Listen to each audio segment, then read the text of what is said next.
Hey, what's up, Laser fans? Welcome to We Have a Take, the What podcast. I am Tara Bowen Biggs, joined as always by Rose Harding. Hello, Rose. Hi, Tara. How are you doing today? I am doing excellent, I think. The sun is out, so that is good. How about It's you? been cold though. Yeah, it's kind of exciting. Fall is coming, but it's sunny, and I don't know. I ran into a neighbor on my walk today, and I was like, I'm loving this weather, and I'm just waiting for the other shoe to fall. Like, how are we gonna pay for this? Yeah, right around now is when I turn on my uh National Weather Service Twitter alerts so that I see like when they tweet, because it starts to get to the season where it gets really windy, where like there Mhm. gets to be ice. And this morning I woke up and I saw that there's snow in the Cascades. So Mhm. we're like swiftly transitioning to that like cool weather situation. And I don't know about you, but like I live in a neighborhood with just like tons of trees. So like the first few winds of the year, Mhm. it's like power usually goes out at least Mhm. once, because like the debris that hasn't been shaken off those trees for a long time comes down, and the odds of like it taking a power line with it are pretty good. Mhm. Yeah, I'm the loving the view of the snowy mountains right now. Because most of the winter it's going to be all cloudy and we're not going to be able to see them, but we can see them from the city right now. And I love a fluffy white mountain. Yeah, same. Actually, sometimes I'll like go. I was thinking that sometimes this winter I might go into my office on a clear day, just because uh where my office is, there's like it's like on like the 10th floor or something, Hmm. and you get a perfect like corner view of basically Mount Hood and Mount St. Helens. And Lovely. on a clear day, it's just perfect. Hmm. Yeah, very lovely and perfect. And shall we transition to talking about the Blazers? Not as lovely, not as um perfect, but still in our hearts. but still, these guys are playing so hard. They are trying so hard, and like starting to get where, when I see that Blazers PR tweet, I just get mad, just because it's like with the injury report, I feel like we're being like cheated out of what could be like really, really fun. But I understand it's all part of the growth. It's all part of the journey for the team, but it just seems so unfair. It really does. And it's so funny because I have a friend who is a big basketball fan that lives in Canada, and uh he like but he loves LeBron, and he tweeted at me the other night and he was like, "Man, Bron still got it against the Blazers." And I wanted to be like, these guys have been Blazers for 2 seconds. Some of these guys were playing for the remix like An yesterday. hour ago. Like, Yeah. chill. If he can't do it here, like, come on. I was very annoyed. I went to the remix game on Friday, the home opener, and I was like literally going to go down to the huddle and be like, "Hey, if anybody wants a ride to go play in the Blazer game tonight, I got room in my car." And then I remembered I didn't have room in my car, so I decided not to do that. Oh, well, the logistics didn't work out, but maybe next time. Weird they play on the same day. I didn't think about that, but it's weird for the fans that they play on the same day, and also maybe for the players. Yeah, I don't know if the players can. I mean, I think that they can play if it's And logistically possible. I don't know if there's any rules against it. We'll have to ask Eric if he knows. Poor Eric is now like getting all the questions anybody ever has about the G League, because he's like the Kenny's G League. That was right. really fun to talk to Eric and Kelsey last week going into the remix opening. I was really glad we were able to get a few things to look for, which I hadn't noticed before, like the free throw, how that's different and stuff like Yes. that. The rule differences are very interesting to me. Things I didn't know, things where I'm like, oh, I'm like I've like watched clips of the G League, but I never like really sat down and really thought about the differences in the rules. And like, Hmm. I don't know, it was nice to hear from folks who like focus on the G League, like what's different about the G League from the NBA and how it translates to like, the games that we watch all the time. That first game when W.H.A.T went off, that was so fun. I was like, "Oh my god, we have a center who can shoot sitting there?" Yes. And he's big. Like Mhm. he's big and tall. Like I was thinking about how often we were playing undersized centers in the last like 10 years, like Mhm. guys who are like 6'9", 6'10".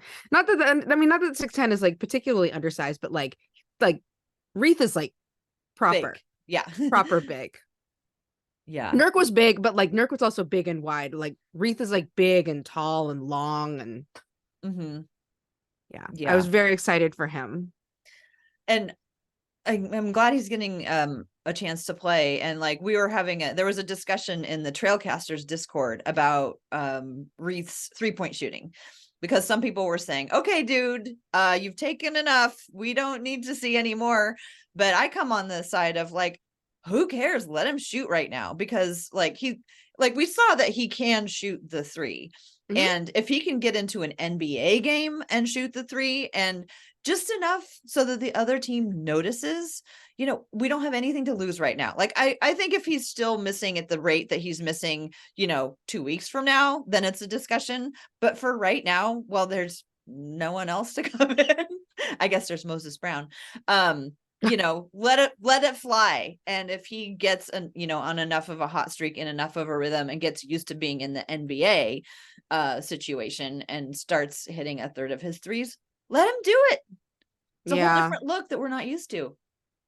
I was thinking about how like we kind of tried that look out when we were running like with Myers Leonard or Zach Collins. We would just let them like shoot a few over out there like all the time. Like Myers Leonard feels like that was like what he was supposed to do, honestly. Mhm. Zach Collins had a little bit more in his bag than that, but like, like I think that there's something great about that, like popping up on the scouting report. So the guys have to like respect it. Mhm. I For mean, sure. obviously he hasn't played that many games yet, but if it starts showing up on scouting reports, that can only be good for us. Yeah. Yeah, and I think, it makes sense to just go ahead and give him a little bit more time to try, as opposed to Mm-hmm. just like yanking him. Gosh, I felt so I'm really mixed about I'm not mixed on Shaedon. I'm still very high on Shaedon, but I worry about the situation that he has been put in terms of, it's him and Skylar, and they're the guards, and they have to do everything, and there's no rest, and there's no like immediate feedback on all the like turnovers and stuff, because you just got to keep playing. You can't come out. There's nobody to come in behind you. Um, and so like, I don't know, does that worry or concern you at all? I mean, it worries me in that, well, okay, well, two things. It worries me, yes, because I'm like, this is how guys get injured. Mm-hmm. And two, this is also how guys set bad habits. Mm-hmm. Those are the Both are both big concerns.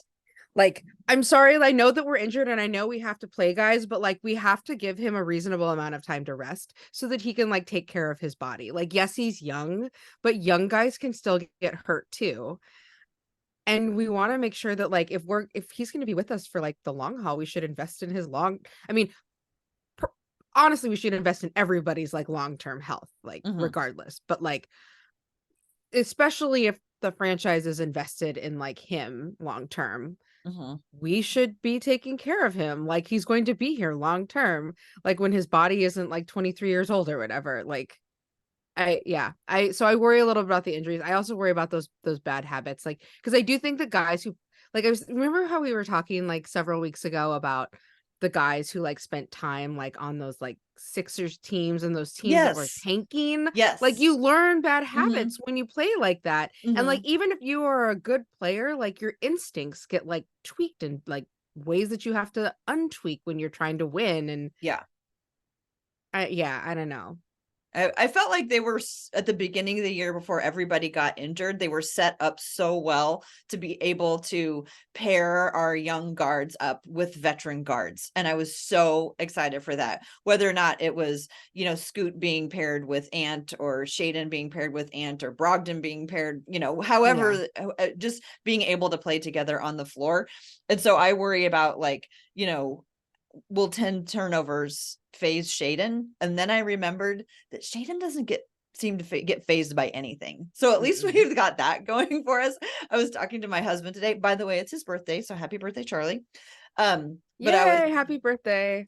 I was talking to him about Shaedon and his 10 turnovers and worried about him getting shaken by that. And then I remembered that Halloween video of Shaedon going through the haunted Haunted house. house and not being scared by anything or even remotely Oh. startled by anything. And I thought, you know what, maybe he's gonna be okay. He seems like unshakable, and maybe that will also translate into like his game as well. Like he's just gonna like go look at the film, learn from it, and keep going.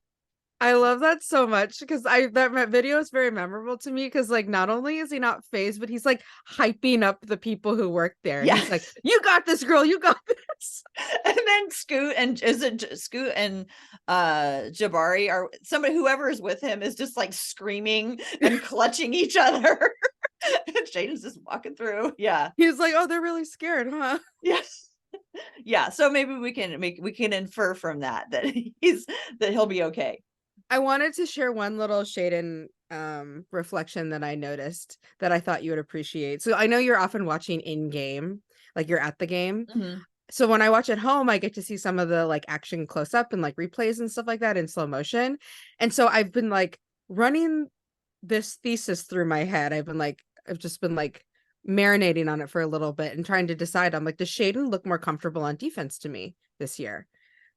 And I it from like the bird's eye view, it feels like he is. He doesn't get stuck in some of the ways he used to get stuck Mhm. or get lost. Sometimes he Mhm. would get lost last season.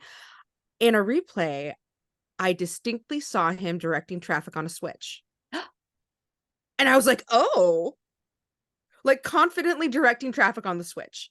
And I thought that was like, I mean, I don't know how, we don't always get like a close up look to like how much the guys are communicating, like kind of like in game when it's not like overt. Mhm. But like this was him very, very distinctly communicating a switch to one of his teammates and like making it really well. And I thought that was like a really nice area of growth for him because I don't Mhm. always see him chattering, Mhm. but like to see him talking more on defense, I feel like shows that he's a little bit more confident than he wasn't like last season. Ah, that's so great. I love hearing that. Guys like Ant and Shaedon, who are just, I think, naturally quiet. The coaches spend a lot of time trying to get them to talk. And like that's one of the great things about Jabari, is that he's never been quiet on talking. And to see some of these guys who are a key part of the offense talking, even if they're playing, even if it's about defense that they're talking, it shows sounds like growth to me. Which is all Yeah. that this year is about. Growth, focusing on growth. Speaking of growth, this is like a total aside. Speaking of growth, did you see um Scoot's video with Jeremiah 1 and 5? 5 and 1, 1 and 5. I don't remember the order. No. You know who Jeremiah is? He's this kid who's like maybe like 10 or 11 years old who interviews Okay. like Okay. athletes on sidelines, and he like Yes. went viral a few times like interviewing like NFL players on the sidelines of games, and now I think he gets invited out. Well, he did one with Scoot. He came to He the did. Yeah, he came to the game and he was wearing Scoot's shoes. I noticed him wearing Scoot's Pumas and they were wearing the same shoes, and he did a little interview with him at the practice facility and it was very sweet. You should check it out. Oh, I will. That sounds awesome. Well, one of the things that I wanted to talk to you today about is I've been tracking some team metrics. They're the ones that I tweet after every game. And we talked about it on our interview with Caitlin Cooper. And my plan is a lot of the numbers that Caitlin Cooper gave us were like player specific things to Mhm. watch for growth in certain players. So I'm not going to talk about those this time, but I will do that another time. But I thought we Okay. could get caught up on where we are with the ones I have been tracking. And I'm also kind of like wondering if I'm tracking the right ones given what we've seen so far from this team. So I am open and to any thoughts you have about like, maybe that's not the one we want. So here is a rundown on where they are. So obviously dunks, and the Blazers are at this point averaging 5.3 dunks per game. So I every game feel like the Blazers hate dunking. But this statistic shows me that that is not the case. They are actually dunking even more on average than they were last year. And remember how excited we were last year because that they were dunking more than they were the previous 3 seasons. So they're still like league rank 22, but like that's better than 30. Which is where they were for a long time. So it was really funny because I tweeted the other night when I tweeted out why do the Blazers hate dunks? I had a few Phoenix Suns fans respond to me like implying that like ha ha ha, you thought you were getting a dunker, you got DeAndre Ayton, and I was like, that's not the burn that you think it is. I'm sorry, dudes. Like DeAndre is still out dunks Nurkic because he grew up, that he does. Anyway, okay, which is not to say we don't love Nurkic, but Nurkic was not a dunker. Right. And we accepted that. And I also accept the fact that DeAndre is also not a dunker on the scale of many, many other centers in the league. But on balance, they are dunking more than they were before. Okay. So that's dunks. Fast break points. They are currently averaging 14.2, which ranks them 14th in the league. So that's right there in the middle. It's kind of hard to tell if this number is telling us anything because it really ranges from game to game. Yeah. I do think that's where a lot of our dunks are happening. I think our dunks are mostly happening in putbacks. But that would be really good to you totally could be right. In my mind, I'm remembering putbacks, but that would be super cool to go find out. So I will. We do miss some fast break points, like in like layups and dunks. Yeah. Notice that. Yeah. Okay, so fast break points, like their lowest was 7 and their highest was 24, and it's really like all over the board.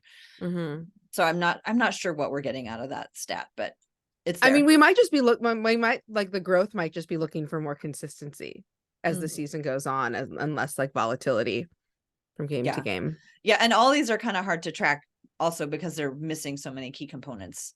Yeah. So also small sample size. Yeah, small sample size, all that, and also like just which ones are really going to tell us something about their growth. And fast break points might be one because that has always been something that the coaching staff has seemed to want to do more of, and so maybe it's worth hanging on to that one for a while. Okay, next is free throw attempts. So the average free throw attempts are 20.9. They are 20th in the number of free throw attempts. I feel like that feels right. Mm-hmm. And it ranges a lot. Again, lowest was 9, highest was 36. Has it gone down since Malcolm Brogdon's been out? Because I feel like it's gone down since Malcolm Brogdon's been out. A little bit, but not.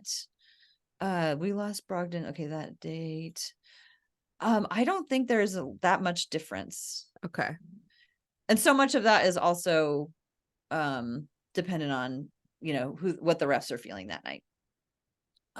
Yeah. And I think there's I'm going to look when I'm looking at the individual player stats, but Caitlin was suggesting it was like free throw attempts per shot, or what's the average of that. So I might look at that and maybe we want to revise that. Which is about more of like a reflection of the speed of the game. Right. So rather than per game, how many free throws, I think it's per possession, or maybe it's per possession. But that might be more indicative than just per game.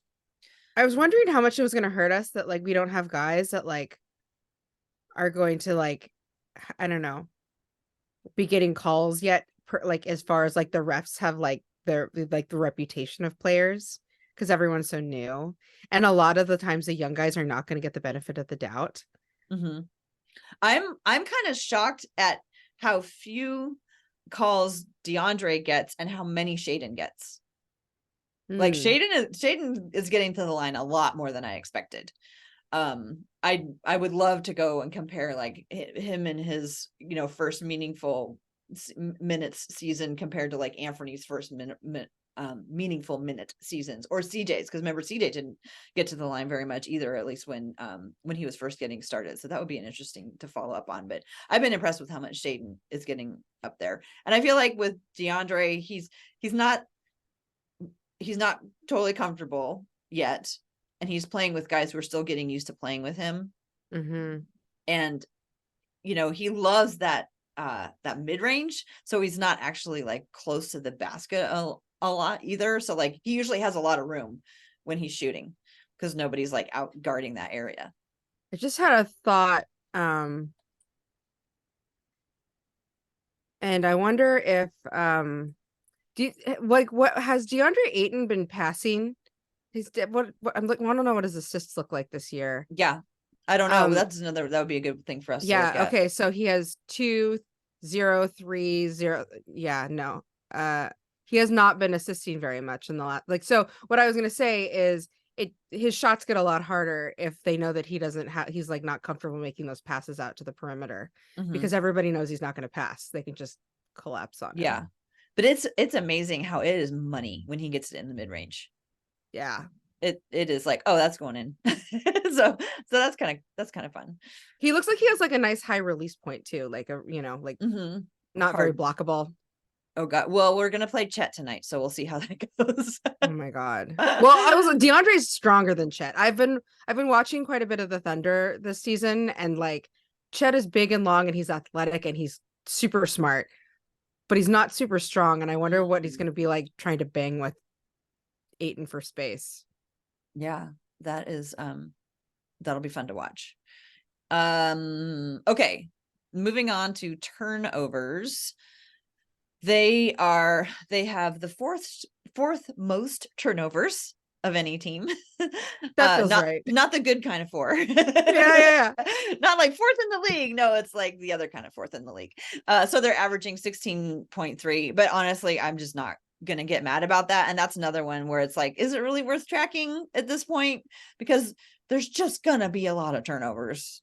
And so I'm like, yeah, I'm not sure if that's really worth our time. What do you think?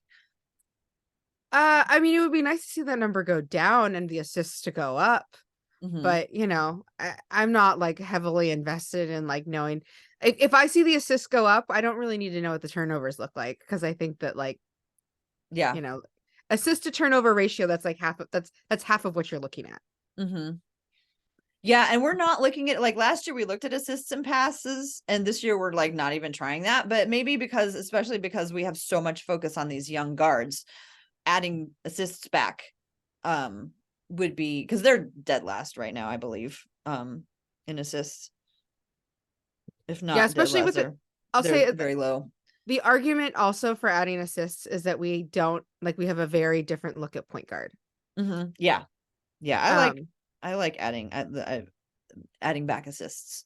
It also feels just like a little more optimistic than turnovers. Have you looked at how many assists they're getting? Well, I mean, like, there's hope built into it.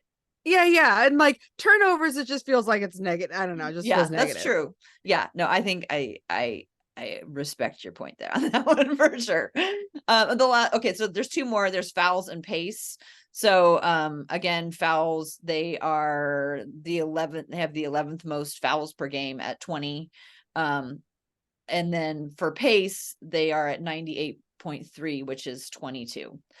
So how valuable do you think it is to continue to do fouls, being there's so many like factors involved? There's like how are the refs feeling tonight? I don't know. Like, so that kind of like, how are the refs feeling tonight variance, I feel like should just bear out over the course of the season for every team. So I don't like hate that stat. Yeah. I actually kind of thought they would be worse. Yeah, because like everyone's so young, and also like a lot of these guys are like first, second, third year guys who are still learning how to like play defense without fouling, or without like vet players like stealing fouls off them because they know how to like play that game. So yeah, I would like to, maybe that's worth tracking just to see how it like trends over the course of the year if they get better at that. And I think if we switched out turnovers for assists, then fouls will balance out our like hope hope versus like non-hope. Yeah. Because Pessimism. both turnovers and fouls are both like bad things that you don't want them to do. And if we like sort of switch that around to like assists are a good thing that you want them to do, and we want to see that number grow, and fouls are just something that we're going to just keep our eye on and look for improvement in. And then the last one was pace. So they're at 98.3. They're at number 22. So I wonder if given the turnover in the personnel, like we just need to wait for this one to stabilize, or maybe it's just too dependent on the opponent and what the opponents are able to do. What do you think? I think it also has to do with inconsistency at point guard, because point guards really set the pace.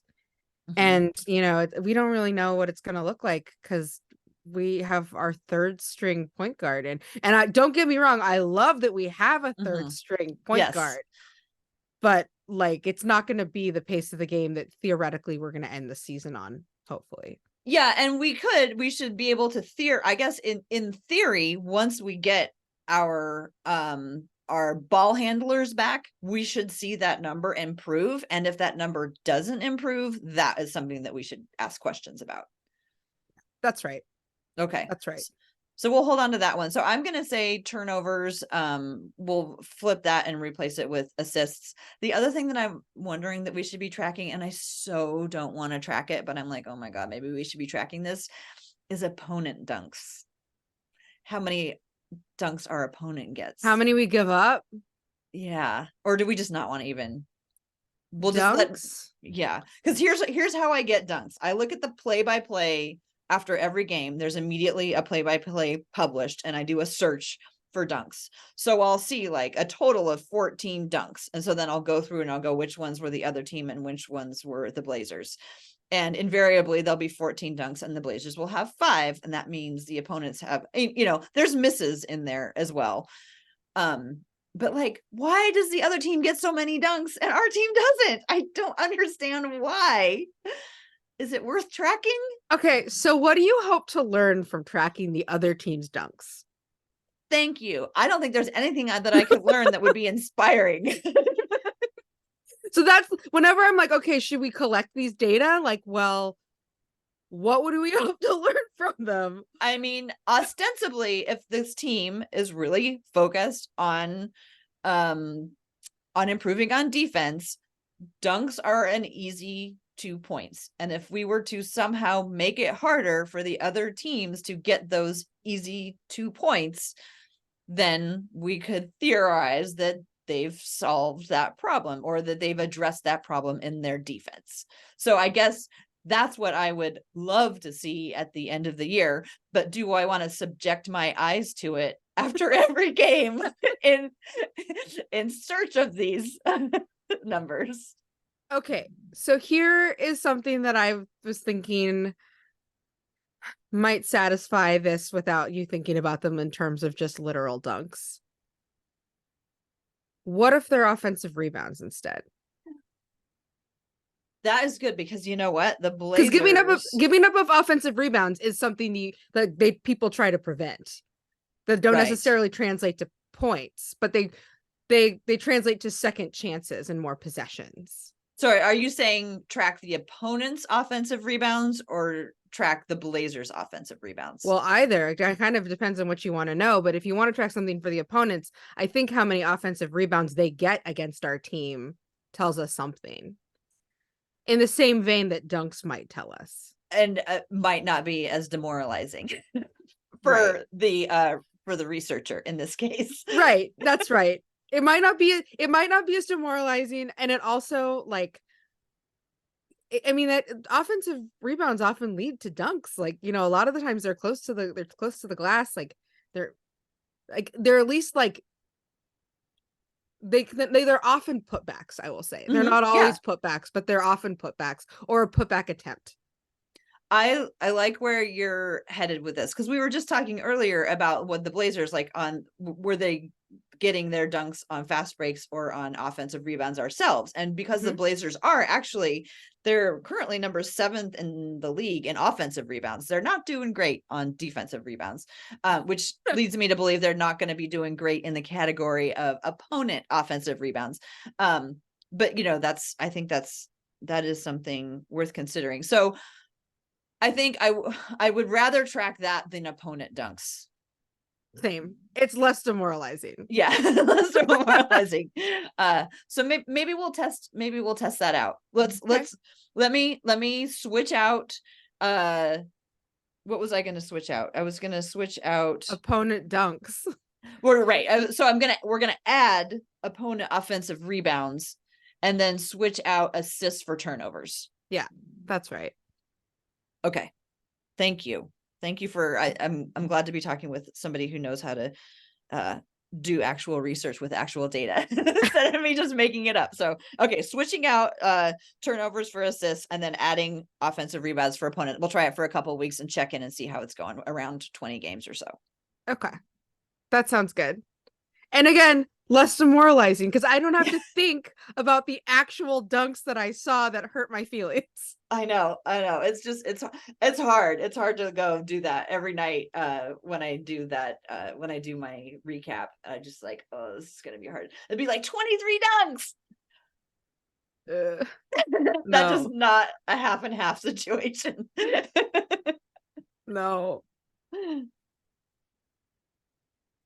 Okay, this is good. This is less sad than what you had originally proposed to think about how many dunks the opponents had on us. Yes. Okay. I like it. Should we move on? Yeah. Talk about the player of the episode. Yes. So today we're going to talk about Malcolm Brogdon, who is unfortunately still injured because we all saw the Trailblazers PR tweet. Also demoralizing. Also demoralizing. I have to say though, I did see the Memphis Grizzlies PR injury report tweet, and that is even more depressing. So hope shout out to them for whatever they're going through. I hope that they survive it, because it is even worse if you look at just the length of it than ours is. Yeah, and it's like guys I kind of forgot about, and I'm like, who are you gonna play when the guy that I already forgot about is out? Yeah.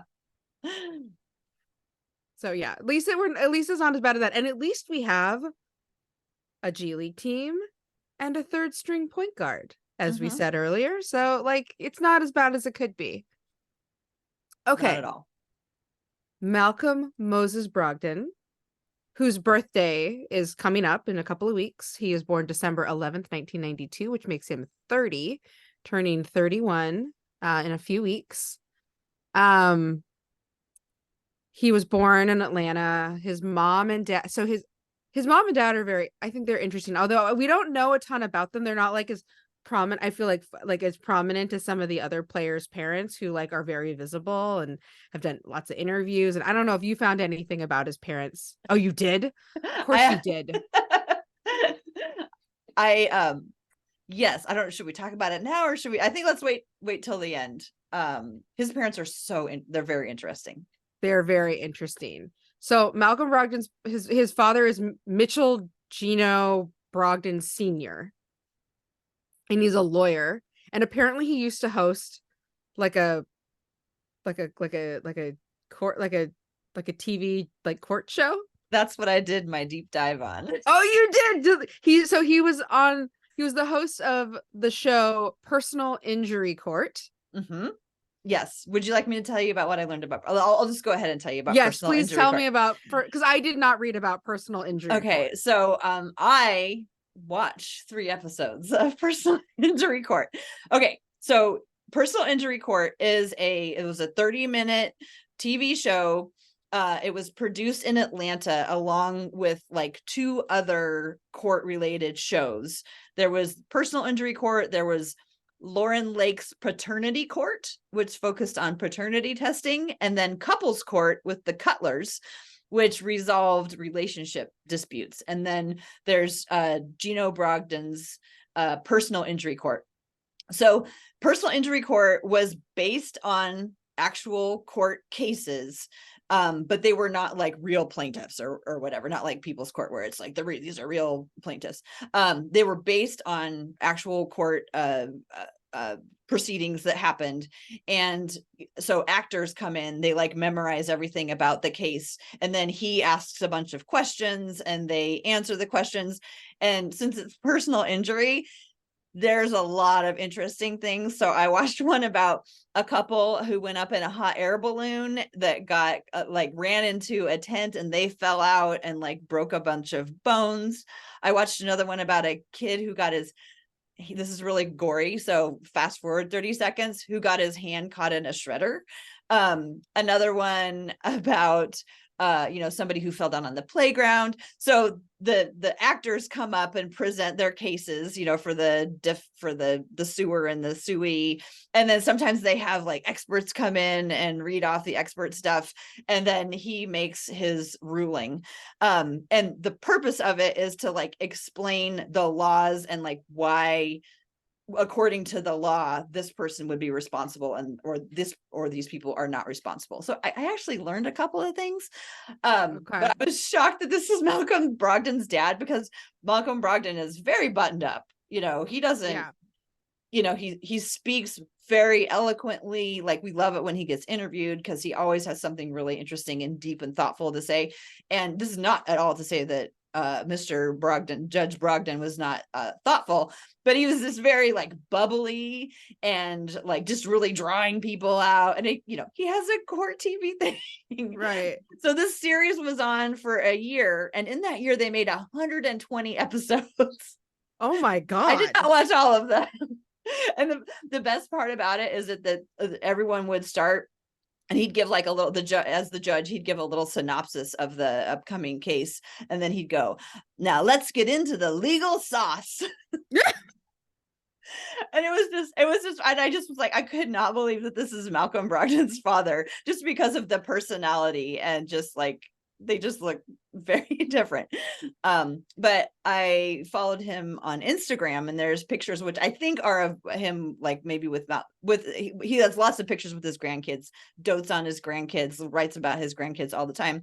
And guess who now follows TCB Biggs on Instagram? Is it Mitchell Gino Brogdon Sr.? Yes.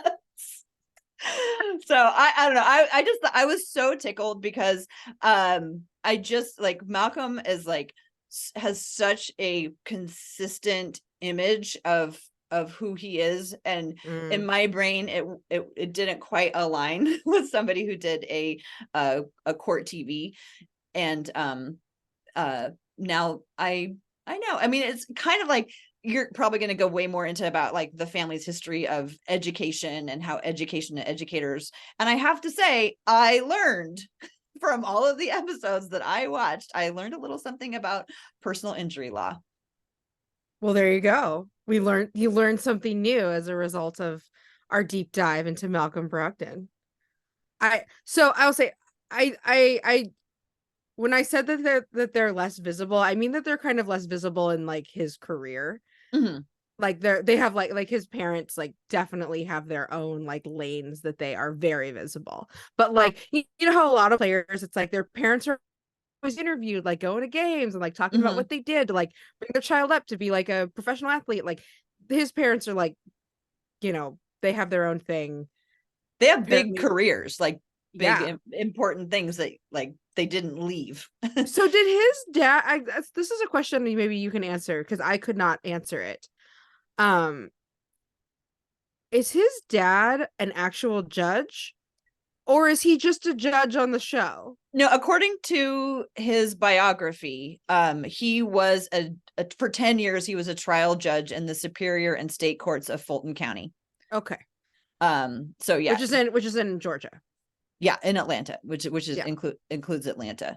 Okay. So yeah, because I looked that up. So like his whole CV on his the place where he works, yeah, looks like he was an actual judge. They're not actually. It looks like he was a judge for quite a while. Well, awesome. Maybe I need to watch some episodes of Personal Injury Court. I might learn something. So, okay, so his dad, Malcolm Brogdon's dad, is a judge. is or was a judge, is a lawyer and a mediator. I know he's been on CNN as like an analyst before. Like he's very like kind of out there in like the legal in terms of representing his like legal profession. And Malcolm Brogdon's mom is the former chair of College's psychology department, and now I believe she's the associate dean there for math and science.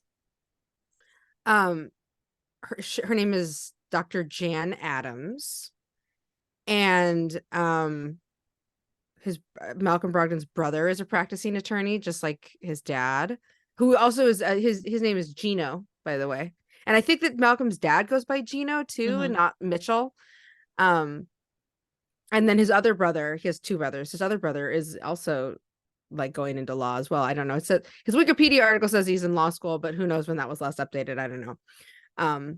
So like the through line on this family is very well educated, like involved in education. His mom is like deeply still involved in education, which is no surprise that Malcolm did 5 years at the University of Virginia where he played basketball and spent his 5th year getting a master's degree, which is like something that stands out to me just because like a lot of guys you hear about, like one, they don't finish their eligibility, and two, like a lot of guys don't graduate. Like there's like a lot of criticism about how a lot of professional athletes or college athletes do not actually get their degrees. That some of them will exhaust even their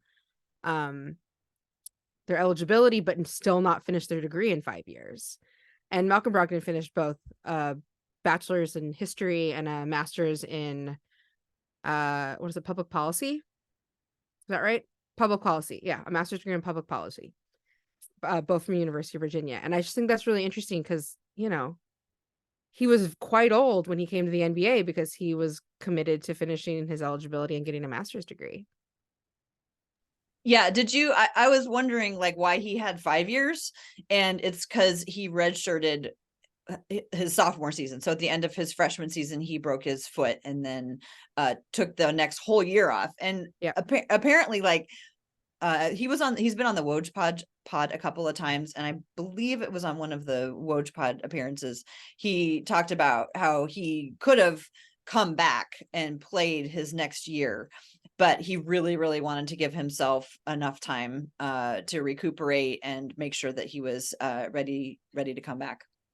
Yeah, I listened to that episode too, and yeah, and it was very. It sounded like he was like it was partially his decision to just take it slow, which is great.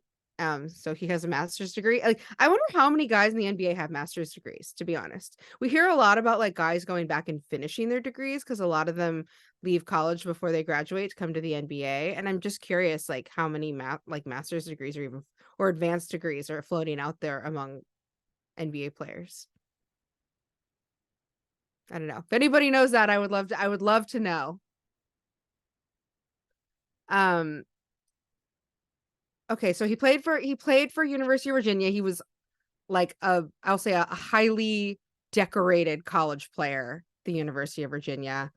So like you said, he didn't play a sophomore season, but he had a good freshman season. Let's see if I can name off all of his accolades here. He was a consensus second team All-American, first team All-ACC, and ACC co-defensive player of the year, the 2014-2015 season, which would be when he was a junior, after he came back from injury. And then as a senior, what would be his 5th year, I guess. He was, no, I guess not. That would still, no, when he was like a senior in his 4th year. He was named a finalist for the Naismith Trophy, and he was also ACC Player of the Year, ACC Defensive Player of the Year, first team All-American. And yeah, they retired his jersey there. Like he's a well-loved member of that basketball team. I think there was also a book that was written about the coach who was the coach at that time, and Malcolm Brogdon is also featured in that book because he was a part of this guy's coaching career at University of Virginia. I forget who the coach is now. I forget his name.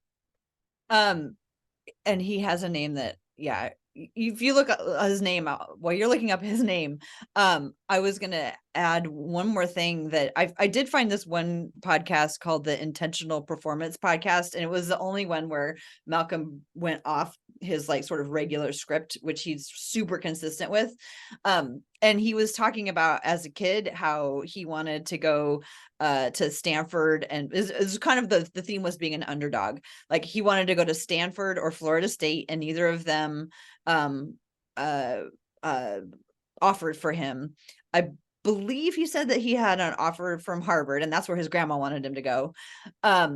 But one of the things that stood out to me is he talked about being a high schooler and not being invited to the elite camps as a high schooler, where the college where all the the college scouts would come. And then when he finally did start getting invited to the elite camps, he was put in the auxiliary gym. And he talked about remembering that and always thinking they're going to regret that, they're going to wish that they put me in the main gym, because in the auxiliary gym, then the college coaches came. And so like wanting to earn his, like the invite to the camp where he wasn't in the auxiliary gym. And I just thought that was interesting, because I didn't even know that there was like an auxiliary gym at these camps. Like, we'll give you the invite, but you're going to play over there, and all the coaches are going to go over here. So just like that, through line of being the underdog. And then in the Woj pod that you listened to, is that the one where Woj asked him about like what did he think the stigma was that made him wait until the second, he didn't not getting picked until the second round, Mm-hmm. and how he really thought it was actually because of UVA that was more, Right. there's a stigma against the school, because the school always had these guys that stayed in for so long because they wanted to like finish their education. And so that just, he thought that it had to do with that, because he got like lots of accolades, and people really thought he did really well in the pre-draft stuff. Yeah. I remember it's funny because I was thinking about that, and when he said that, I was like, that makes sense to me. Like you think about like, like University of Kentucky, like Kentucky and Kansas, and there's like definitely some schools out there that like that basically are like considered, they're like Like they're like one blue chip stop, they're school. They're one, like yeah, they're they're one and blue chip done. schools. Yeah. Mm-hmm. And like you go there to go for 1 year. Mm-hmm. Like how many guys do you think are on that team for like that exhaust their eligibility? Mm-hmm. Yeah, and there definitely are players who do, but so many of the ones who make it to the NBA don't stay. Yeah, totally. And I wonder, I was thinking about this too, like because he was recruited to like back home, he to Georgia. And he didn't, it was I didn't, I understand why he wanted to go to the University of Virginia, but I'm also curious if like, there was a reason why he didn't want to stay in Georgia. By the way, go ahead. I was just to say, I think it was the academics. I think Yeah. that the University of Virginia academics were so high. So yeah, the book that I was thinking about is called Intangible: The Story Behind Virginia's bigger than basketball program. So that's also like funny because it's like bigger than basketball is like, it talks a lot about like the values around basketball, but not just including basketball. And the coach's name is Tony Bennett, which is why I couldn't remember it. I knew it was something like somebody else's name. I was like, James Dean, that's not right. Yeah. Yeah. Glad you looked. So anyway, yeah, he's featured in that book as well because he was a part of the basketball program, and also a huge success of that basketball team. They retired his jersey there. Like, that's awesome. So he was drafted. He was drafted by the Milwaukee Bucks in 2016. So he was like quite an old rookie. 2016, he would have been like 24. Yeah, not Arvydas Sabonis old, No, but but definitely old. right. And then he was the rookie of the year. So I think it's funny. Like we have another rookie of the year on this team. I didn't think I knew that about him, that he was rookie of the year. And also I didn't know this. He was also one of the few players, I think one of two players now to win rookie of the year and sixth man of the year. And he was the first second round pick since 1966 to win rookie of the year. Yeah. That's amazing. It really is. That's super duper amazing. And like if you think about it, like so he played with Milwaukee. He was there from 2016 to 2019, so he's played with Giannis. Um, and then he was after that he was traded to the Pacers. And I kind of forgot about that Pacers team because that was the Pacers team actually, speaking of Sabonis, uh, with Domas before Domas went to the Kings. So he played with Domas and that was like kind of their core. Um, for like from like 2019 to 2022, like Malcolm Brogdon was the point guard there and Domas was the center. And I don't know, like that team just like it's like lost in like the recesses of my brain. I like know it was a team and I know I've seen them play and I thought they were fun, but I don't remember anything about that team other than what Caitlin jogged my memory when we had her on the other week. He's really an under the radar. Like I knew his name. I absolutely knew his name, but I could not picture him in my head to save my life before he came to Portland. But he just like he was such a journeyman. And yeah, only because Caitlin brought up the fact that Halliburton came in and they had to make a decision and they went with the future for Halliburton, which makes perfect sense. Did I even remember that he'd spent that time in Indiana? Yeah, it's wild. So then he went to Indiana and then he was traded to Boston. And it was like the first when he went to Boston was the first time I heard him say, I don't remember where I heard him say this. It might have been when he was accepting his Sixth Man of the Year award. Um, he was talking about how as soon as he went to Boston, like the first thing that they did is they sat him down and they're like, you're not going to start here, which is like he wasn't, it was like the first time where he was like realizing, oh, I'm coming off the bench. Um, and he just like embraced that role because Boston was a successful team. And they're like, we have a system here. We know what we want. And we know what role we think you can fill like to a very high degree. And that's what we want from you. And he just like embraced the role that they made for him. And then he ended up in being the Sixth Man of the Year that year by embracing that role. And I think it's really interesting. So we were talking a little bit about stats. And I just want to say this very briefly about Malcolm Brogdon's stats is that like, he's been a pretty good 3-point shooter, a good shooter in general, like his career. But one of the things that stuck out to me is when he accepted that role in Boston, like his stats went up. He was a better shooter. Like he still had really good reps. He still played a lot of minutes, but all of his percentages went up. And I think primarily because he was playing against the second unit. He was shooting like 38 to 42% ish from three most of his career. And in the year that he was with Boston, he shot almost 45%. Oh man, what it would be to have a 3-point shooter on the team right now. I'm so sad that he's injured. I know.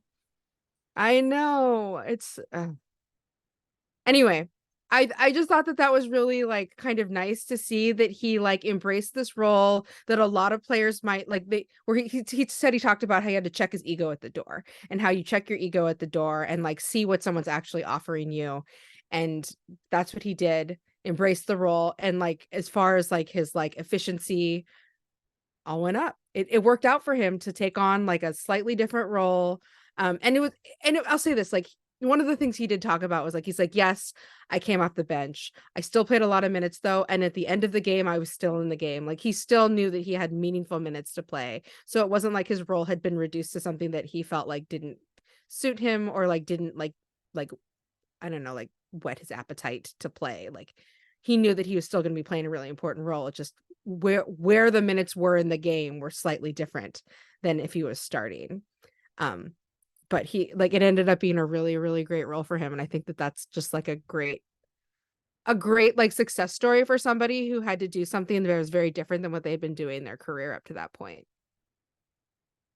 Yeah, and he has been so consistently thoughtful and willing to share like his thoughts, what was going through his head and what it was like when because in one of the podcasts I listened to, he talked a lot about like getting the call from them. And I remember him saying talking about how checking his ego, and he was like, well, all NBA players have, an ego. Like, you don't get there without having an ego. And I thought, of anybody who I would have thought maybe didn't have an ego, I would have thought it was him.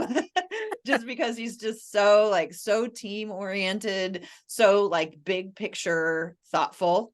And on that same podcast, he talked about it was when he was in Indiana and they were asking him about or I think it was when he was in Boston, but they were asking about his role in Indiana and like, did he like playing at a smaller market with young developing guys? And he spoke at length about what he liked about that, which made me feel good given the position that he's in right now. Yeah, totally. And I don't know if you also heard him say this. He said it in multiple places, so I can't ever remember like where all the places he said it, because he's a very consistent communicator about his career and life. Like, I heard him say like the same thing in like maybe slightly different words like multiple times. But he talked about how when he was in Indiana, like, he had a really big role, he was part of their core, and like they weren't so good. So maybe he was like, he thought about like, maybe I shouldn't necessarily be the number one guy, which like I don't know many players who would say that out loud even if they thought it. Like, maybe I'm not supposed to be the number one guy, maybe I'm better as the number two or number three guy. And like, just to like say that out loud in front of people, like you have to have an incredible amount of self-confidence to say that, in my opinion, for guys who like all have egos, who had to come up like having like ultimate belief in themselves as players.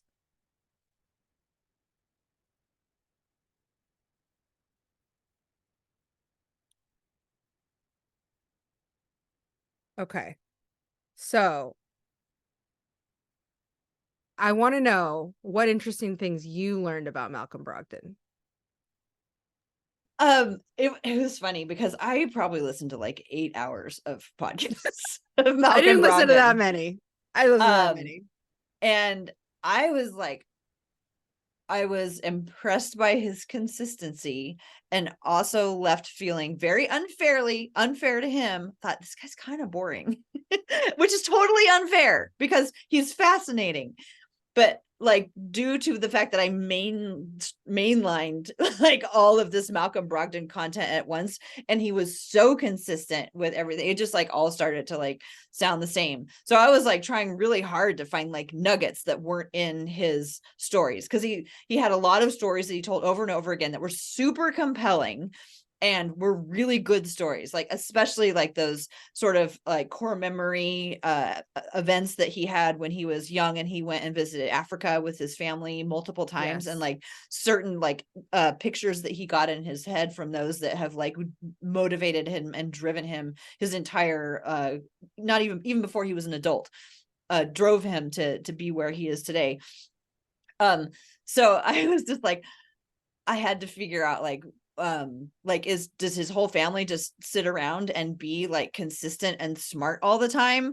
Like he's got to there's got to be something that we're not showing, that we're not seeing. So like I went and kind of like watched some of the like from the blogs of where he played, and like uh the Milwaukee Bucks, like he and Thon Maker came in at the same time, and it looks like they're pretty good friends. And like I just thought that was like a kind of a fun friendship, and like he like actually tags Thon and in a lot of his Instagram posts, like they're pictured a lot together. And so it was kind of fun to see that friendship. Another thing that I thought was really interesting is, as a rookie, he was like the first person who put up his hand to become the NBPA rep for the Bucks. Like as a rookie, he was like, "Ooh, I'll do it," and he was like willing and excited to do it. And I guess that's really unusual. I guess vets really don't always like to do it because they don't like to go to meetings. So they usually try to get the younger guys to do it. But for a younger guy to like throw his hand up in the air and be like, "Yes, I want it to be me." Um like I thought he was so interesting, so compelling, and I just thought I am really glad that he is on the Blazers. He's not necessarily somebody I would like be like, yes, let's go out to dinner, because I feel like I hear the same stories, but maybe we'd have other stories. I don't know. So I was other fun things I found out about him. He was the first rookie in Buck's history to get a triple double. So I can't wait till he gets a triple double with the Blazers, knowing that it's possible. But this is sort of emblematic of the fact that I had a really hard time finding out some of those fun little nuggets like I'm usually able to find out about players, because he's just like so good at knowing what he's putting out there and what his image is, and how he wants to be perceived so that he can make the impact in the world that he is so committed to doing. And that was another thing. It's just like, it was so clear that he has an absolutely clear vision of how he's going to impact the world. Yeah, that's something that I didn't really mention that I hope we would, because I wanted to talk a little bit more at length about it, as opposed to just like getting sidetracked when we were talking about sort of his journey to the NBA. Like philanthropy and also like compassion are like, I feel like really big parts of like who he is. I don't remember where I heard this again. He talked about how one of the like formative things that happened to him in his life is that when he was young, I think he was like 10 or 11, his parents moved his family out of a middle class neighborhood and into like a developing neighborhood in the Atlanta area, and how that was like a really important part of who he is, and how like, he grew up like living among people who were a lot poorer than his family was, and people who like maybe were struggling with addiction or poverty, and these were all his neighbors and his friends, and he was not afraid of these people, and his parents like had to build connections in that community that really impacted the way that he saw like people in the world and community. And like you mentioned, he spent a lot of time like in his life, like he visited Africa, he's done a lot of like, since he's like become more like stable and successful, he started his own foundation. He has the Brogdon Family Foundation, where he basically like his like primary mission is to build access to clean water and other opportunities in East Africa. So like, his organization is really embedded in Tanzania and Kenya to build wells for communities that do not have access to clean water. And he spoke at the UN about that and about his family's work. One of the things that I heard him say, which, because I come from public health, near and dear to my heart, he talks about how like the impacts of clean water like really negatively impact the lives of women in communities without clean water, because women are the ones who have to go and fetch water for their families. And so those are that like reduces girls' opportunities to go to school, and the safety of women when they're making these long treks by themselves and may not be able to protect themselves from people who will hurt them.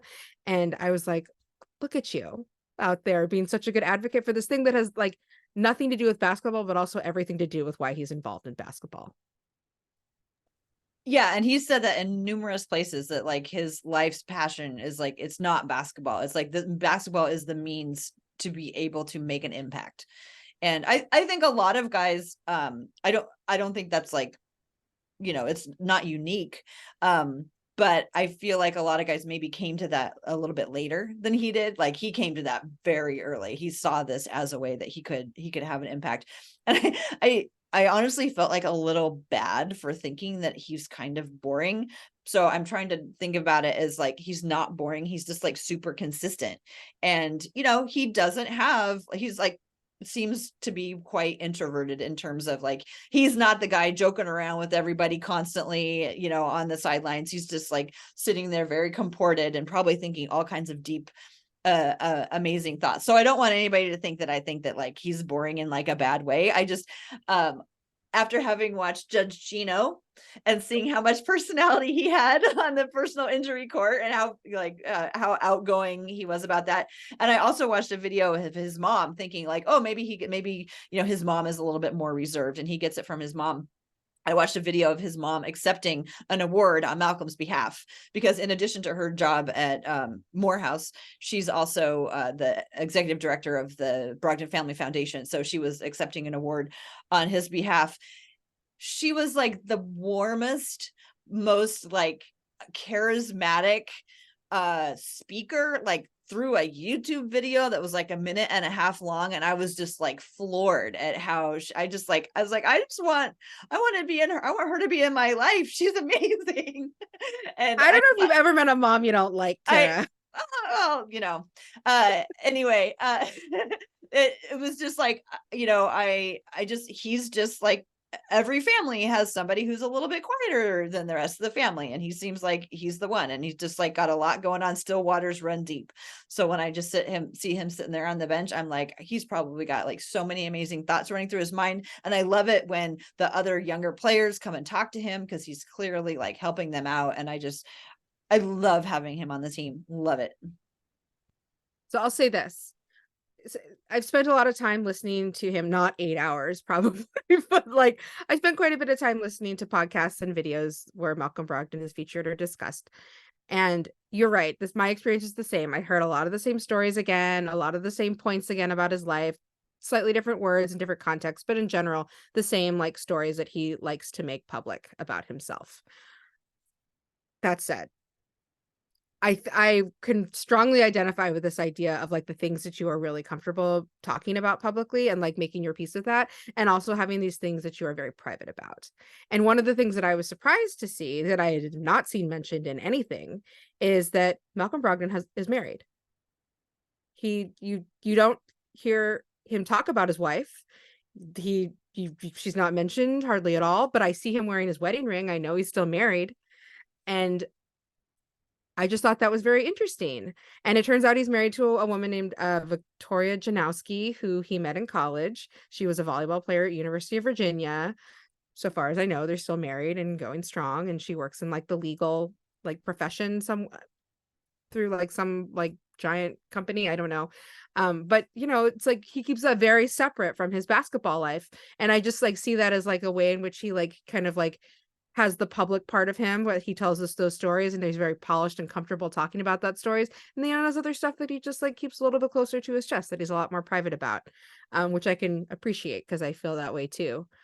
And I will say that based on the one kind of funny little interview that I saw with him where Luke Cornett was interviewing him when they were on the Celtics together, it was like, it must have been for like the Celtics social or something, because it was very like jokey, but he made a joke about Malcolm Brogdon running for office one day, and he's like, everybody says you're gonna run for office one day, like, are you gonna run for office one day? And he was like, I didn't say any of that.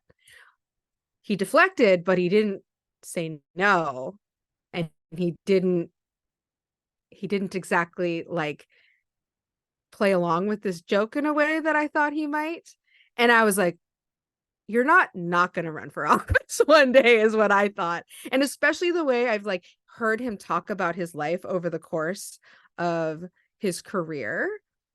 Like, he's very polished in his talking points. He's very polished in the stories he talks about. He knows exactly what he wants to say and the type of persona he wants to put out about himself. And I was like, it's an option on the table. I'm just going to go ahead and say that based on what I saw, I think it's an option on the table, and he's thinking it over. And like not a lot, but like some sports players, like they retire and they run for office. Like we had Chris Dudley run for governor here in Oregon. Like, Bill Bradley.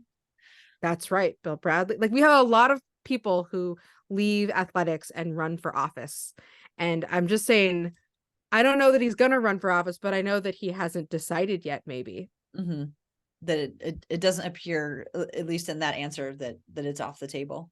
No, and that was just like last year. Yeah. He was asked this. He's clearly like using that master's of policy of public policy, because like I remember hearing him talking about the wells that he is building in Africa, and about how it's not just about putting in a well, but it's about all the policy and the infrastructure being in place for that well to continue, and to make sure that it can be integrated and maintained in the thing. So like his big picture thinking about policy, like, yeah, we'll see. Another thing about him is like you were talking about his privacy, like he's so private that I can't quite tell if he has kids or not. I think he has a daughter, but I'm not even sure. It's various reports. Yeah, he's like, I feel like a lot of NBA players, their family is like a very like, even if they're not like super visible, like we know about them. They come Mhm. to games, they're like really integrated into like their like kind of public persona. When they Mhm. win awards, they're all there. Like, Well, we're used to Damian Lillard. right. And now we have Squid's family too. So like we have seen a lot of players' families. Not Malcolm Brogdon. We don't even know Mhm. how many people are in his family.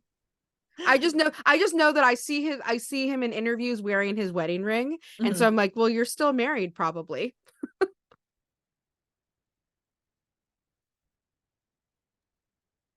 Anything else we want to say about him? We should probably wrap it up here. Our Yeah. time is getting away from us as usual. But Um, he's a very interesting guy. yes. And I just want to say that like I have more to say about him, but we're gonna do another podcast in a week or so about that we'll talk a little bit more as foundation, which I'm excited to talk more about that as well. Yeah, that sounds good. Um yeah, should we go? I mean, I was like set to get a Malcolm Brogdon jersey. That was like, I was like, I've been debating which one I should get, and I was set to get it until the whole Jabari Walker thing happened. So what happened with the Jabari Walker thing is I was like, God, I would love to. I mean, Jabari is just playing so hard. He's playing so great, and I love him. And I was like, I'd love to get a Jabari jersey. I bet that would be great to get a city edition. So I went to go look at it. And on the website, they do not have a Jabari Walker City Edition jersey. They have everybody else but Jabari Walker. For the Icon Edition, for the Association Edition, they all have Jabari Walker. So it was just like an oversight, right? It's not like we're just not going to give Jabari Walker. And I so mean, I hope so. yeah, I would assume so. The amount of people who told me I could get one custom made, I know I can get one custom made, but the point was the Blazers forgot to put up a page for Jabari Walker Summer League champion so that I could buy a City Edition jersey from it. So the Rip City clothing people actually reached out to me because I was saying things about him and they were like, hey, you can get one. You never have to like pay extra for a custom order. And I was like, okay, great. So they helped me like order one. And I said, but actually the point is not so much whether or not I can buy one. It's, are you guys going to put up a page? And he said that they were going to be working on that.